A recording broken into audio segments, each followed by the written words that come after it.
बंद पडलेले डांबरीकरण पुन्हा सुरू करण्याचे आदेश. महापौरांच्या पोद्दार शाळेजवळ पाहणी. शहरातील पोद्दार शाळेजवळील डांबरीकरण रस्त्याचे काम अनेक दिवसांपासून ठप्प असल्याने नागरिकांमध्ये तीव्र नाराजगी निर्माण झाली होती.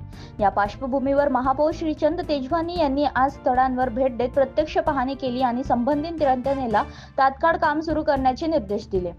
स्थानिकांकडून मिळालेल्या तक्रारी आणि शाळेकडून सादर करण्यात आलेल्या निवेदनानंतर महापौरांनी परिस्थितीचा आढावा घेतला.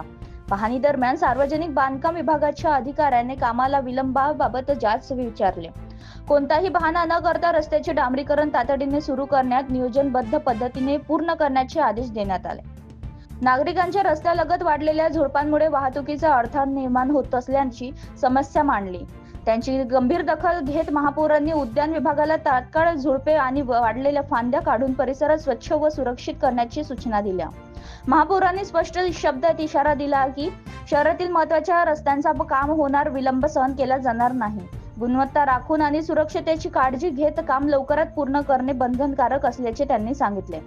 महापौरांच्या निर्देशनानंतर सार्वजनिक बांधकाम विभागाने बंद पडलेले काम पुन्हा सुरू करण्याची प्रक्रिया गतीने हाती घेतली असून अडथळे दूर करण्याची कामही सुरू करण्यात येणार आहे. पाहणीवेळी उपविभागीय अभियंता विनोद बोरसे, शाखा अभियंता सुनील जाधव, श्रीकांत गिरी, महेश जोशी यांच्यासह संबंधित अधिकारी व स्थानिक नागरिक उपस्थित होते.